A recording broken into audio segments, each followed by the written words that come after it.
Rain, a magical elixir that falls from the sky to fill our reservoirs above the surface and replenish our groundwater below the surface.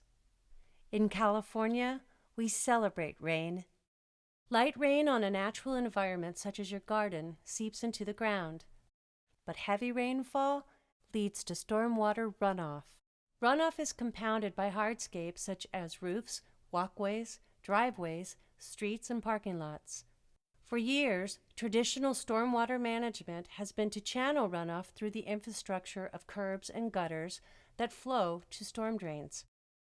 In our area, that water goes directly into our watershed, the local network of creeks that feed into the San Francisco Bay. But who would have thought that somewhere between the sky and the storm drain, rain would become a high-impact source of pollution to the bay? In fact, stormwater runoff is the largest source of pollution in our San Francisco Bay. Surprised? When rain hits the streets, it picks up motor oil you can often see in standing puddles, compounds that leach from asphalt, pesticides and fertilizer from yards, pet waste, mercury, trash, and an array of inorganic materials. Organic material is also part of the problem. The Environmental Protection Agency lists sediment as the most common pollutant in rivers, streams, lakes, and reservoirs. In short, it messes up the ecosystem.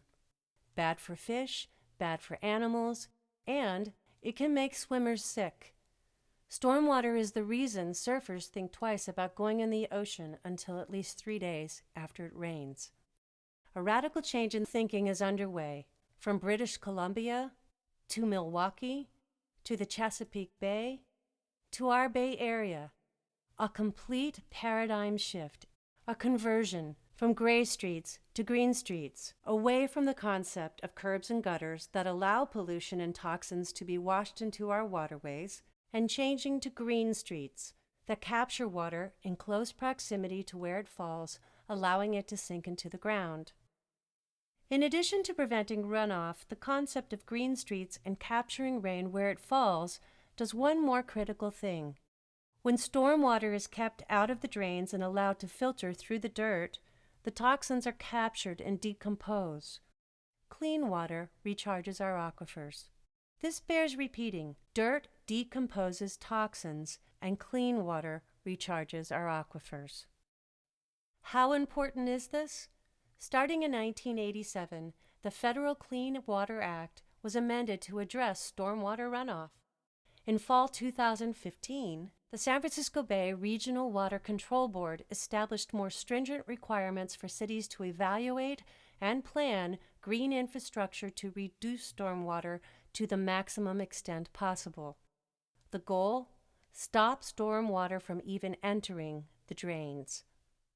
Cities are working to rewrite policy for new and existing development going forward, but we all need to work in partnership with our cities.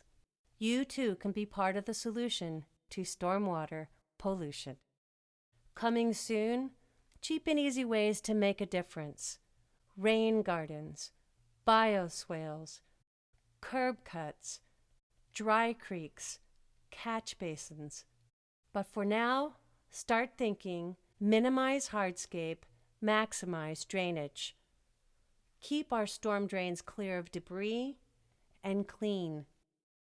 The slogan of the nonprofit Save the Bay says it best: slow it, spread it, sink it. Our waters should be safe for our kids to play in.